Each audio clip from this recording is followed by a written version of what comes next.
Fala galera, meu nome é Fernanda Cordeiro, professora de Química do Cefet, e hoje a gente vai trazer a última aula de equilíbrio químico, KPS, terror da galera, né? Mas não vai ser tão terrorista assim não, vamos lá.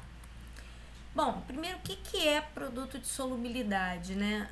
A ideia do produto de solubilidade, como todos os equilíbrios, é uma relação que eu vou ter entre o quanto eu consigo colocar numa solução e o quanto ela consegue dissolver. Então, tem alguns sais extremamente solúveis, então o nitrato de prata, por exemplo, a 0 graus Celsius a gente consegue colocar mais de 1 quilo e ele ainda dissolve.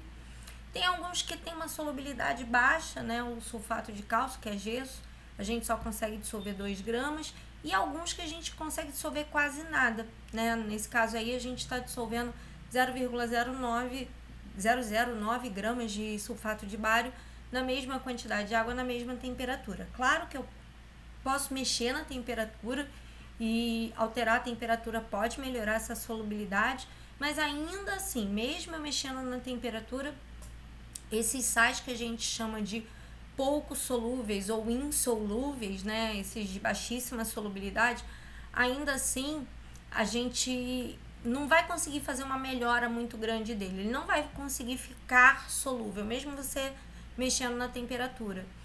E aí tem algumas questões, né, que vão falar de precipitação. Então, toda vez que ele falar de precipitação, lembra formação de corpo de fundo, né? Nesse caso aqui, a gente tem a presença de um precipitado. Eu estou fazendo uma reação, tem uma substância solúvel aqui no tubo, uma substância solúvel aqui na minha pipeta, e quando eu junto as duas, ela forma um precipitado.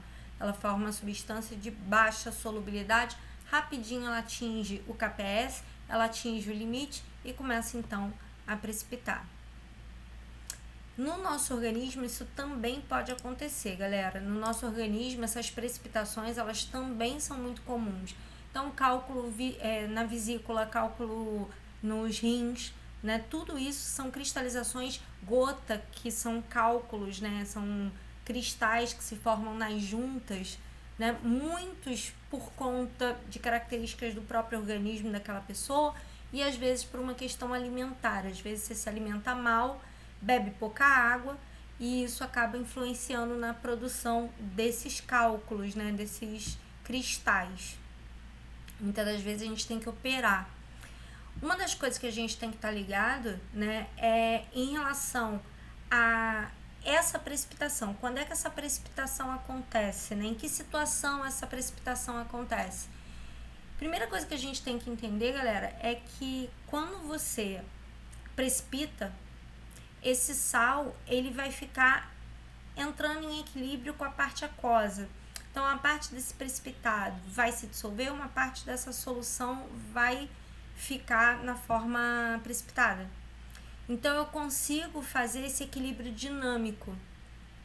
E a gente vai entender que esse sistema ele vai ficar homogêneo ou heterogêneo se a quantidade que eu coloco ela ficar menor que o KPS, quer dizer, a quantidade de íons que eu coloquei, a quantidade de cátions e ânions que eu coloquei, ela está abaixo do KPS, ela vai ser insaturada, então eu ainda consigo dissolver mais alguma quantidade de soluto.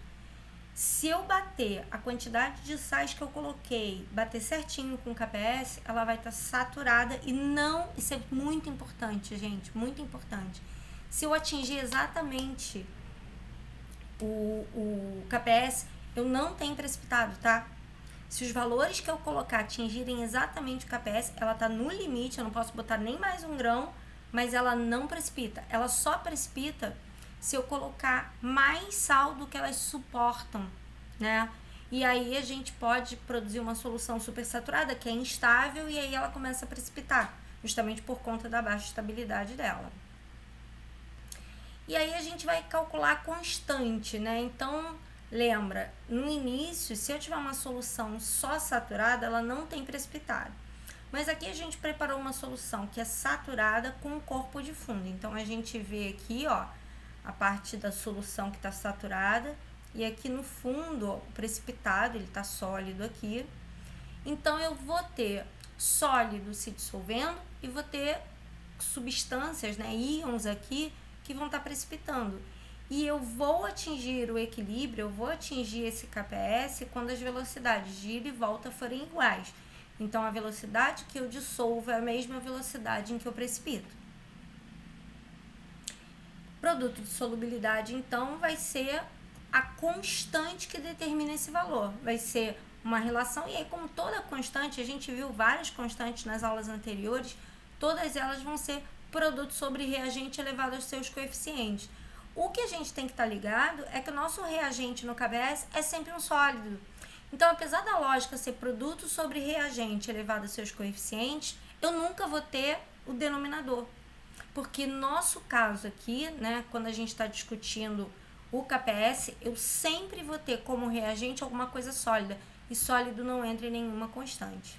Então, quando eu for fazer aqui a reação que a gente viu agora há pouco, né, eu vou fazer cálcio mais 2 elevado ao cubo, fosfato menos 3 elevado ao quadrado, e seria sobre o fosfato de cálcio. Mas como ele é sólido, ele não entra. Então, o meu KPS é como qualquer constante, né? A gente já falou várias vezes de constante, já viu vários desses cálculos. É mais ou menos a mesma lógica. Produto sobre reagente elevado aos seus coeficientes. Sempre multiplicação, cuidado aqui, tem gente que esquece e coloca a soma. Fica bem atento que isso é um erro muito comum, tá? Aqui eu tenho uma reação genérica, né? Lembrando que esse cara é sempre sólido, ele então não vai entrar nunca. Então, ó, o cátion elevado ao seu coeficiente e o ânion elevado ao seu coeficiente. Bem facinho. Aqui a gente tem algumas tabelas, né? Uma tabela mostrando aí os valores. Então, eu tenho desde alguns valores relativamente altos, tipo 10 a menos 5, até alguns valores bem baixos. Aqui eu tenho 10 a menos 49, 10 a menos 36, 10 a menos 53, sinal de que esses caras são de solubilidade muito baixa. Eu praticamente não dissolvo nada quando eu coloco eles na água. Uma aplicação disso em termos de Enem, se a gente pensar, essa questão já caiu no Enem, tem algumas substâncias que a gente utiliza como contraste. E o sulfato de bário é uma substância que a gente utiliza como contraste para exames do trato intestinal. Só que o bário é extremamente tóxico. Então, a gente utiliza sulfato de bário, que tem uma solubilidade muito baixinha. E aí, quando eles vão fazer esse exame, normalmente eles pedem para a pessoa não ir sozinha. E eles avisam, né, que é possível que a pessoa passe um pouco mal no final do exame, porque algum bário, por menor que seja, vai ser liberado. E esse bário é tóxico, a pessoa acaba tendo aí algum efeito colateral aí desse problema. Qual foi o grande caso, né, nesse erro desse exame clínico? Essa radiografia, e aí tá aqui, né, o sulfato de bário, ela é usada para deixar o intestino aqui, ó, bem nítido, porque ele vai ficando agarrado nas microvilosidades, aí quando incide a radiação, ele brilha. O problema é que o lugar que comprou esse sulfato de bário, ele estava contaminado com carbonato de bário. E o problema é que o carbonato de bário é 10 vezes mais solúvel que o sulfato de bário. A diferença é que um é 10 a menos 10, o outro é 10 a menos 9. Essa diferença de 10 vezes maior liberou 10 vezes mais bário no corpo dos pacientes do que deveria ter liberado. Conclusão, um número bem importante de pessoas morreu, várias pessoas morreram. E como as pessoas passaram mal, e foi dito, né, aos familiares que a pessoa poderia passar um pouco mal, quando foram ver que aquele passar mal estava fora do limite, as pessoas já estavam sem condições de recuperar. Então morreu muita gente. Isso já foi questão do Enem, tá? Então fica bem esperto para isso. Bom, gente, aqui a gente vai fazer algumas comparações, tá, de solubilidade. Tem alguns sais que a gente pode só olhar para o KPS para dizer se ele é mais solúvel ou menos solúvel. Aqui a gente tem um exemplo disso. Sulfato de bário comparado ao iodeto de prata, eles têm um cátion cada um. Então aqui é só o bário, aqui é só a prata, e tem um ânion cada um, só o sulfato, só o iodeto. Então, uma solução como essa, né, comparada a outra com o mesmo número de cátions e o mesmo número de ânions, bastaria eu olhar para cá e dizer, 10 a menos 10 é um número maior que 10 a menos 16, portanto, o iodeto de prata é menos solúvel, o sulfato de bário é mais solúvel. Então, aqui tá fácil de ver. né? Não teria, assim, maiores problemas. Só que, se eu for comparar substâncias que têm um número de cátions e de ânions diferentes, eu já não posso fazer essa avaliação direta. Por exemplo, se eu for olhar o cromato de prata em relação a esses dois aqui, vai dar a impressão de que o cromato, como é 10 a menos 12, ficaria aqui no meio, né? Não dá a impressão? Que 10 a menos 10, 10 a menos 12, 10 a menos 16. Então, daria a impressão de que ele ficaria aqui no meio, entre o sulfato de bário e o iodeto de prata. O problema é que quando os números de cátions e ânions são diferentes, eu vou ter que calcular a solubilidade desses íons para identificar essa solubilidade. Então, como é que eu vou fazer isso? Não dá para ver diretamente, tá? Volto a falar, se eu for olhar diretamente, a impressão que eu tenho é que ele vai ficar aqui no meio. Depois a gente vai ver que ele não vai ficar. Bom, montei aqui, né, o cromato. Tenho 2 pratas e um cromato. Lembrando que a prata tem NOx fixo mais 1 e o cromato é menos 2. Vou chamar a prata de X.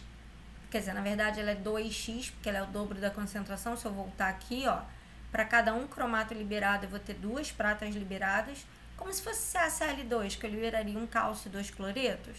É mais ou menos a mesma lógica. Então, para cada cromato que eu liberar, eu vou liberar. Para cada cromato de prata que eu liberar, eu vou liberar um cromato e 2 pratas.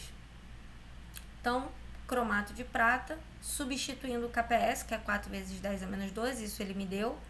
Aqui, a prata, gente, isso é uma coisa que vocês erram muito, tá? A solubilidade da prata é 2x, porque ela liberou mais prata do que cromato. E ela tem que estar elevada ao quadrado. Por quê? Porque eu tenho que fazer todas as concentrações molares dos reagentes elevado aos seus coeficientes. Então, a concentração molar da prata é o dobro da concentração molar do cromato. E aí eu tenho que fazer a concentração da prata elevada ao quadrado e a concentração do cromato elevada a 1. E aí, calculando isso aqui vai dar 4x3, né? 2x ao quadrado dá 4x ao quadrado, vezes x dá 4x3. Simplificando isso aqui, eu tenho que x é igual a 1 vezes 10 a menos 4. Então, fiz essa relação, então eu já sei que essa é a solubilidade do cromato de prata. Vou fazer do sulfato de bário. Então, fazendo a relação do sulfato de bário, a quantidade de bário liberada é a mesma quantidade de sulfato, eles são iguais porque é 1 para 1. Então, eu vou ter bário elevado a 1, sulfato elevado a 1, substituindo aqui, né, são iguais, eu vou ter y ao quadrado e eu vou ter a solubilidade dele como 10 a menos 5. E aí eu percebo que dava a impressão de que o cromato ia ficar ali no meio, né, entre o bário e o iodo, e na verdade o cromato de prata é mais solúvel, ele é 10 a menos 4, enquanto o sulfato de bário é 10 a menos 5 de solubilidade. Então, toda vez que eu tiver, gente, mesma quantidade de cátions e ânions, eu posso olhar o KPS direto. Se eu tiver quantidades diferentes de cátions e ânions, eu tenho que calcular a solubilidade para poder identificar quem é mais solúvel. E aí, o cromato de prata é mais solúvel que o sulfato de bário. Quando eu tenho efeito do íon comum, a gente já falou bastante do efeito do íon comum, a gente tem que se ligar que se eu boto um íon que já existe, ele vai tentar gastar esse íon. Então, se eu colocar uma quantidade maior de A, ele volta e aí precipita. Se eu colocar uma quantidade maior de B, ele volta e aí ele precipita. Então, qualquer quantidade de qualquer um dos dois íons que eu colocar, a probabilidade de que aumente a precipitação. Então, aqui, se eu colocar prata ou se eu colocar cloreto, qualquer um dos dois que eu coloque, eu desloco, vou formar mais cloreto de prata sólido e vou diminuir a solubilidade desse sal. Então, aqui ele usou ácido clorídrico. O ácido clorídrico tem como íon comum o cloreto. Então, como ele tem como íon comum o cloreto, eu estou aumentando a quantidade de cloreto, deslocando esse equilíbrio no sentido inverso, e com isso a quantidade de prata livre vai diminuir. Uma coisa super importante, a gente vai fazer uma questão dessa mais lá na frente. Toda vez que eu coloco um determinado sal de baixa solubilidade junto com uma substância muito solúvel, como um sal solúvel, um ácido, né? A solubilidade do sal passa a ser a solubilidade do íon que só veio do sal insolúvel. Por exemplo, eu aqui estou colocando cloreto de prata em presença de HCl. Está vindo cloreto tanto daqui quanto daqui. A solubilidade do HCl, ela vai ser exclusivamente a solubilidade da prata, porque o cloreto está vindo de dois lugares diferentes. Então, não posso indicar a solubilidade do cloreto de prata pelo cloreto. O cloreto não vai dizer para mim qual é a solubilidade do cloreto de prata. Quem vai dizer para mim qual é a solubilidade do cloreto de prata é exclusivamente a prata, quando eu estiver na presença de qualquer substância de muita solubilidade. Porque todo cloreto praticamente que vai ter, quando eu juntar os dois, vai vir daqui. Praticamente todo cloreto daqui vai vir para cá. Então, o que eu tenho, na verdade, é a prata dizendo para mim qual é a solubilidade desse composto aqui, tá? Então, fica atento para isso. Em água pura, não. Se eu tiver água pura, tanto a prata quanto o cloreto, eles acabam sendo parâmetros para minha solubilidade. Mas se eu tiver um íon em comum, a solubilidade do meu composto insolúvel, né, de baixa solubilidade, ela fica naquele íon que é diferente, tá? Muita atenção para isso. Então, tá aqui, ó, cloreto de prata, eu tô jogando HCl e aí tá formando precipitado de cloreto de prata, que é uma solução, né, com cloreto de prata, jogando HCl ele tá precipitando. Aqui, mais ou menos a mesma coisa, eu já tinha aqui uma solução de cromato de chumbo, esse sólido amarelo aqui, e aí ele colocou cromato de potássio, ele tá pingando cromato de potássio. Então, ó, aqui eu tenho um íon em comum, que é o cromato. Esse íon é um íon que aparece aqui, ó. E é a mesma coisa, eu vou aumentar a concentração de cromato, eu vou fazer mais cromato, e aí na hora que eu aumento a quantidade de cromato, a quantidade de chumbo diminui, porque eu desloco esse equilíbrio no sentido inverso. E aí, deslocando esse equilíbrio no sentido inverso, aqui, ó, precipitado de cromato de chumbo, tá vendo? Esse amarelinho aqui é o mesmo que estava aqui embaixo. Então, se eu perguntasse para você, qual é a solubilidade do cromato de chumbo numa solução de cromato de potássio?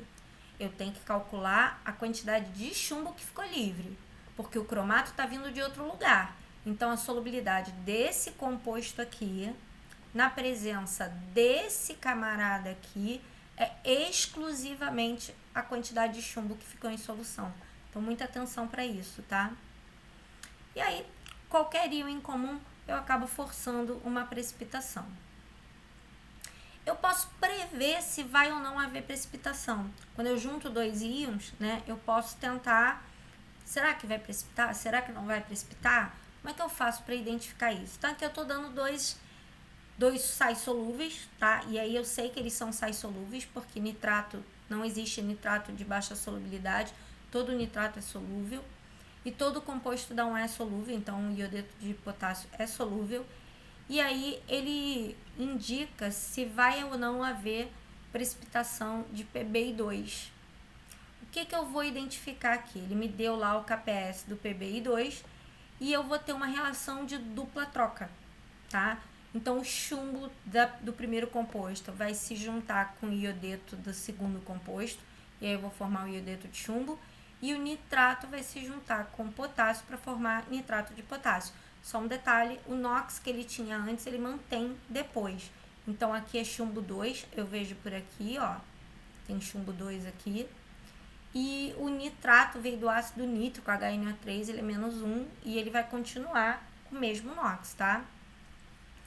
Outra coisa que eu tenho que estar ligada, e aí é muito importante essa informação, ele diz que eu misturo volumes iguais desses dois sais. O que significa misturar volumes iguais desses dois sais? Significa dizer que eu vou diluir a concentração desses íons. Porque se eu dobro o volume, a concentração deles cai pela metade. Lembra? Volume, aumentar o volume significa diminuir a concentração. eu tô botando, né, mais volume, e aí a concentração deles fica proporcionalmente menor, inversamente proporcional. Então, a primeira coisa que eu estou fazendo aqui é verificar a quantidade de íons que cada um deles libera em solução. Então, ó, o nitrato de chumbo, que é totalmente solúvel, ele vai liberar para cada 0,2 mol de nitrato de chumbo, 1 de chumbo para 2 de nitrato. Então, 0,2 de chumbo e 0,4 de nitrato. Lembrando que o nitrato é o dobro do chumbo, a proporção é 1 para 2. A mesma coisa eu estou fazendo aqui, o Ki é 1 de K e 1 de iodo, né? 1 de K mais e 1 de I menos. Se eu coloquei 0,2, eu vou ter 0,2 de cada um dos íons. Como eu falei, se eu estou dobrando o volume, porque ele disse que adicionou volumes iguais desses dois compostos. Então, se eu estou dobrando o volume, as concentrações caem pela metade. Então, a concentração desse cara vai ser metade dessa, e a concentração desse cara vai ser metade dessa aqui.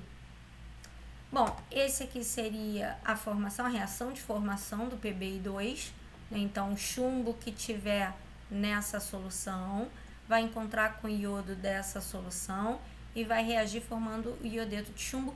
De novo, eu sei que esse cara tem baixa solubilidade porque ele me deu KPS lá no início. E aí, a reação dele seria exatamente a inversa, essas reações aqui, elas se complementam, né? Então, essa reação aqui seria a reação de separação dos íons uma vez formado o precipitado. E aí eu vou usar as concentrações que são a metade daquela inicial. Lembra? Acabei de falar, né? A gente dobrou o volume e diminuiu a concentração ao meio. Então, o chumbo, que era 0,2, eu coloquei 0,1. O iodo, que era 0,2, eu coloquei 0,1. O chumbo está elevado a 1, vou voltar aqui para você lembrar, ó. O chumbo 2 mais está elevado a 1 e o iodo menos está elevado ao quadrado. Então, tá lá os valores, 0,1 de um e 0,1 do outro. E aí eu chego no valor de 1 vezes 10 a menos 3. Esse aqui é o QPS. Eu não tô colocando KPS porque eu não sei se vai precipitar ainda, tá? Eu não sei se vai precipitar. Eu tô calculando, né? Quando eu uso esse Q, a gente já viu isso em outras aulas, o Q diz pra mim assim, será que esse cara tá no equilíbrio? Será que esse cara precipita? Será que esse cara tá no limite em que ele pode trabalhar? E aí, vou comparar o QPS com o KPS. O KPS, que esse sim é o limite, é 10 a menos 8. E esse valor aqui deu 10 a menos 3, ou seja, muito maior, 10 a 5 vezes maior que o KPS. Ou seja, eu vou conseguir atingir a saturação e vou precipitar, tá? Essa é a ideia.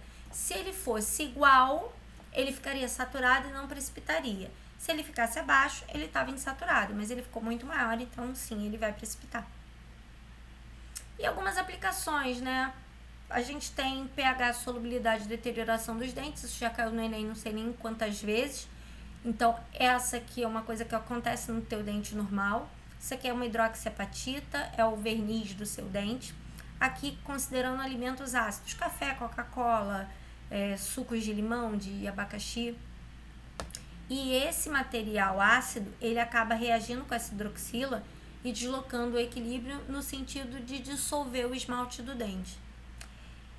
E aí esse sal, né, ele acaba sendo mais solúvel em água. E aí eu dou margem à entrada de micro-organismos e eu acabo estragando o meu dente. Essa corrosão, ela acaba acontecendo e eu tenho lá as famosas cáries. Para quem tem bulimia, isso é um problema, porque bulimia é aquela situação em que as pessoas comem, tem um distúrbio alimentar importante, e aí bota o dedo na goela e vomita. Todo o conteúdo ácido do estômago é muito ácido, ele acaba passando pela garganta, pelos dentes que não estão prontas para esse pH tão baixo e acaba, né, desgastando o esmalte do dente. Muita gente perde dentição por conta desse problema, né, desse distúrbio alimentar, né, precisa ser tratado. Então, se você conhece algum coleguinha que tenha bulimia, é bom avisar para os adultos, né, para alguém que possa ajudar essa pessoa, tá? Que coisa séria. Então, Então, basicamente, os açúcares dos alimentos, ou o próprio alimento ácido, né, eles vão direto para o dente. Se for um açúcar, as bactérias se alimentam e produzem ácido, ou você comer ácido direto, o pH cai, ele começa a desmineralizar, ele começa a tirar o esmalte do dente, e aí, com o passar do tempo, ele acaba ficando aquelas placas, né, de bactéria, e essas placas acabam perfurando o dente. Se eu começar a escovar o dente com frequência, eu neutralizo esses ácidos, e se essa pasta de dente tiver flúor, melhor ainda, que a gente vai ver o que o flúor pode fazer para ajudar. Mas só de você já escovar o dente, você está usando um material básico, neutraliza o ácido e vai dar uma melhora.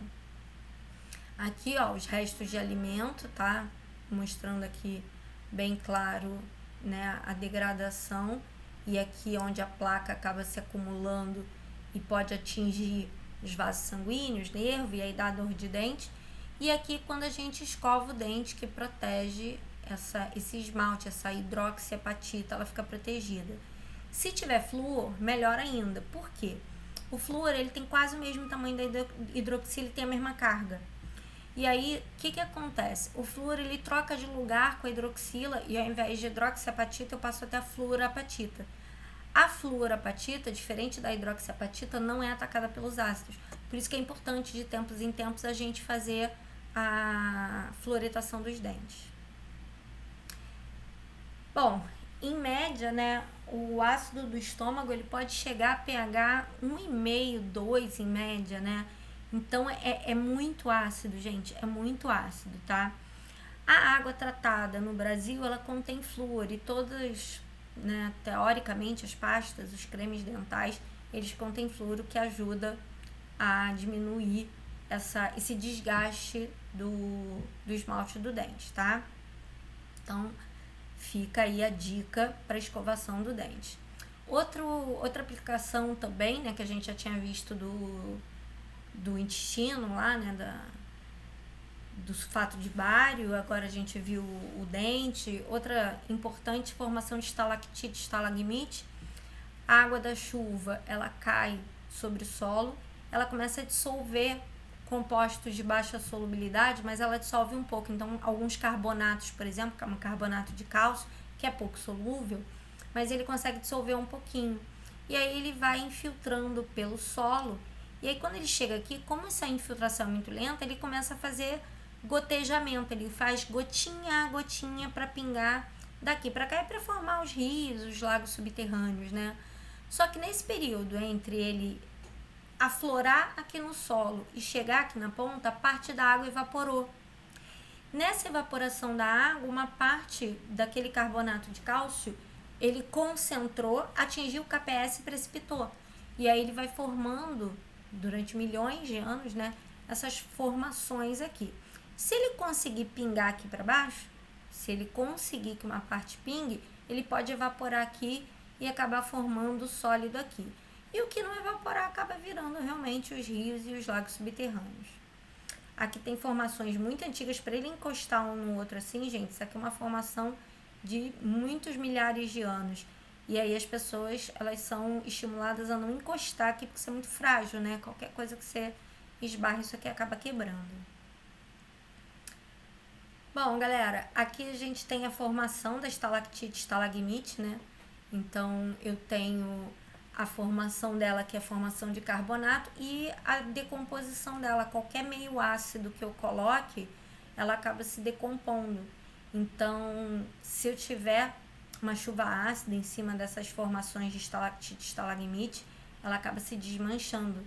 Então, hoje, tem muitas formações dessas rochosas que estão se perdendo em função dessa chuva ácida que está caindo em cima desse material e está decompondo. Então, aqui eu tenho a decomposição em função de acidez, e aqui a formação dessa estalactite, estalagmite, tá? Aí tem alguns exercíciozinhos, né? Ele fala da solubilidade do sulfato de chumbo 2, PbSO4, numa solução que tenha 0,041 gramas por litro desse composto.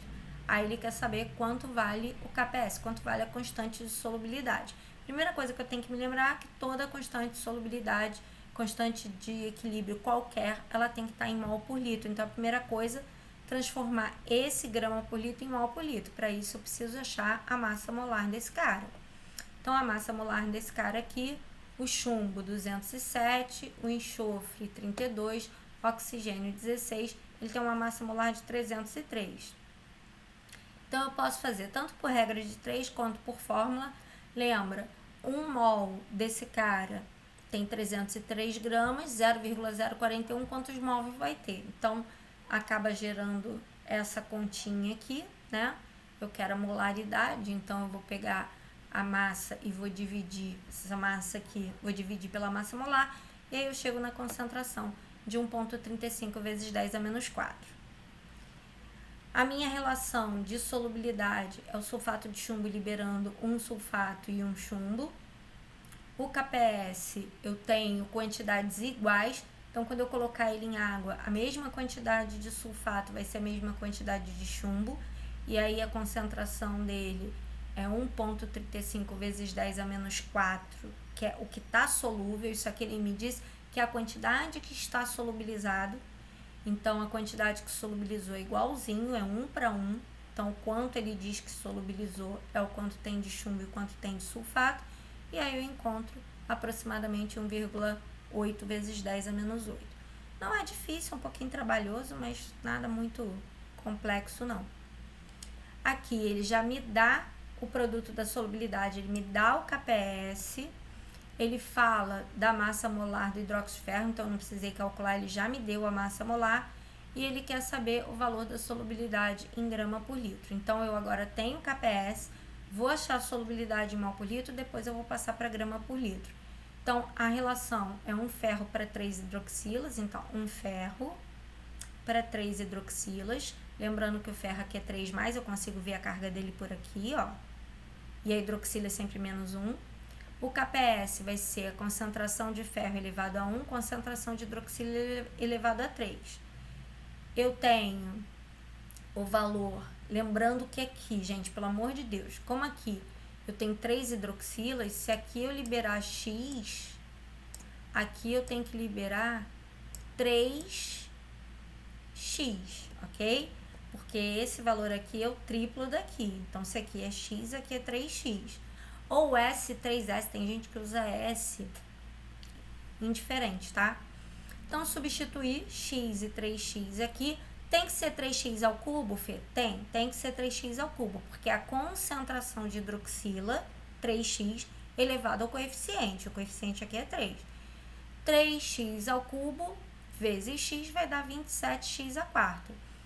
É bom dar uma andadinha aqui, ó, joguei esse 27 para baixo, mexi aqui, aumentei de 2,7 para 27, diminui o expoente, corta, e eu tenho um valor de 10 a menos 40 vezes é igual a x à quarta, tirando a raiz, eu fico com 10 a menos 10 mol por litro. Mas essa não é a resposta. Por quê? Porque ele quer em grama por litro. Ele pediu a solubilidade em grama por litro. Todas as unidades aqui é tudo grama por litro. Então, vou ter que fazer a relação que 1 mol por litro é 107. E 10 mol por litro, 10 a menos 10 mol por litro vai ser X. Então, esse valor dá 1,07 vezes 10 a menos 8. Tá? Isso aqui é só mudança de unidade só. Então, não tem nada demais aqui. Aliás, isso aqui... Não, tá certinho. E aí, 1,07 vezes 10 a menos 8. Então, gente, fica bem atento para isso, tá? Toda vez que eu tiver proporções diferentes, se eu chamar esse aqui de x, esse aqui eu tenho que ver o número que está aqui na frente e multiplicar. Então, esse aqui vai ser 3x. E ele vai estar elevado, nesse caso, x elevado a 1 e 3x elevado ao cubo. Cuidado com isso. Aqui, eu não botei movimentação aqui, mas não tem problema não. Uma solução saturada de fluoreto de bário. Então, ó, fluoreto de bário vai me dar 1 bário e 2 flúor. Lembrando que o flúor sempre tem carga menos 1 e o bário é da 2A, tem que ser mais 2 sempre, que é NOx fixo. Aí ele me diz que a concentração do bário é 10 a menos 5. Ele quer saber o valor do KPS. Gente, a mesma coisa. Aqui, ó, o bário vai ser X. E o flúor vai ser 2 X, tá? Se o bário é X, o flúor é 2X. Se o bário é 10 a menos 5, o flúor é o dobro. Então, 2 vezes 10 a menos 5. Aí é só substituir no KPS. O bário é 10 a menos 5, o flúor 2 vezes 10 a menos 5, e eu vou elevar ao quadrado. É 2x elevado ao quadrado. E aí eu chego em 4 vezes 10 a menos 15. Tranquilo, vai. Bem tranquilo. Essa daqui já me dá um pouquinho mais de trabalho. Ele tem duas perguntas, na verdade, aqui. Ele quer a solubilidade do cloreto de prata em água destilada, aí é fácil. Por quê? Cloreto de prata tem uma prata, prata tem NOx fixo mais 1 e o cloreto é menos 1, então uma prata e um cloreto. A solubilidade deles é igual, aqui eu chamei de S, podia ter chamado de X, tá? Então, ó, a solubilidade da prata aqui poderia ser X, mas aqui eu chamei de S. Então, aqui é S, como aqui é 1 para 1, aqui também é S. Então, aqui... hein? Ih, gente, tá vivo aqui. Tá vivinho, gente. Então, aqui vai ser S e aqui também vai ser S. Então, as quantidades são exatamente iguais. Eu sei que se aqui é S, aqui é S, isso aqui vai dar S ao quadrado. E aí, a gente fazendo a raiz quadrada de 1,7 vezes 10 a menos 10 dá 1,3 vezes 10 a menos 5. É só a raiz quadrada desse número aqui. Claro que, galera, se a raiz quadrada não der uma raiz exata, o exercício me dá, tá? Então, isso aqui, se eu fosse olhar lá na tabela periódica, ele teria a raiz de 17, por exemplo, né? Ou raiz de 1,7, tá? Só para você ficar tranquilo. Mas, normalmente, quando ele manda você fazer conta em prova e tal, ele vai dar raízes exatas. Ele colocaria aqui uma raiz que seria fácil de você fazer. O problema não é em água, porque em água é bem fácil, né? Botar ele em água destilada é bem tranquilo.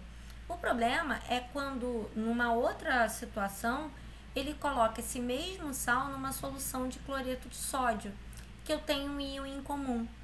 Então, lembra que eu falei no início da aula, quando eu coloco uma solução de um composto de baixa solubilidade numa mistura de um composto solúvel, o cloreto, ele não vai ser meu parâmetro para a solubilidade do cloreto de prata, porque o cloreto está vindo basicamente daqui. Essa quantidade de cloreto veio basicamente daqui. Então, quem vai ser o meu parâmetro para a solubilidade do cloreto de prata na presença de cloreto de sódio? Vai ser a prata. Eu tenho que calcular a quantidade de prata que vai ser liberado. A prata que for liberada, ela vai ser a relação direta com o cloreto de prata que solubilizou, porque a prata só veio do cloreto de prata e o cloreto está vindo também do cloreto de sódio. Então, a reação é a mesma. A gente, com o aumento da quantidade de cloreto, eu vou ter um deslocamento de equilíbrio no sentido de precipitar, e com isso a concentração de prata tem que cair. Então, meu resultado final tem que ser menor que esse aqui, porque eu estou precipitando parte da prata. Como eu falei, né, a solubilidade do cloreto de prata na presença de cloreto de sódio vai ser dado exclusivamente pela prata. Então, vou calcular a prata. A fórmula é a mesma, né? Então, meu KPS vai ser igual a concentração de prata e concentração de cloreto. A prata, o que eu quero saber, que a solubilidade do cloreto de prata na presença de cloreto de sódio vai ser a solubilidade da prata. O cloreto veio daqui, ó, isso aqui é 10 a menos 2. E esse aqui é o KPS, que não mudou, porque eu não mudei a temperatura, então não mudou o KPS. E aí a minha prata, a quantidade de prata que vai ficar liberada é 1,7 vezes 10 a menos 8. Repara que ele está muito menor que esse valor aqui. O que significa que faz sentido, porque como eu desloquei no sentido inverso, parte da prata precipitou. Então, a quantidade de prata liberada vai ser considerada a solubilidade do cloreto de prata, na presença de cloreto de sódio, tá? Quando é em água pura, tanto o cloreto quanto a prata são parâmetros, tá? E aí, a última questãozinha, o produto de solubilidade do CaF2 é 4 vezes 10 a menos 11, calcule a solubilidade. Aqui, ó, é 1 cálcio para 2 fluoreto. Cálcio é da 2A, tem NOx mais 2. O fluoreto é sempre menos 1. Aqui seria X e 2X, ou S e 2S. Isso aqui está em água pura, então os dois são parâmetros. E aí eu coloquei, ó, X ou S. e 2s ao quadrado.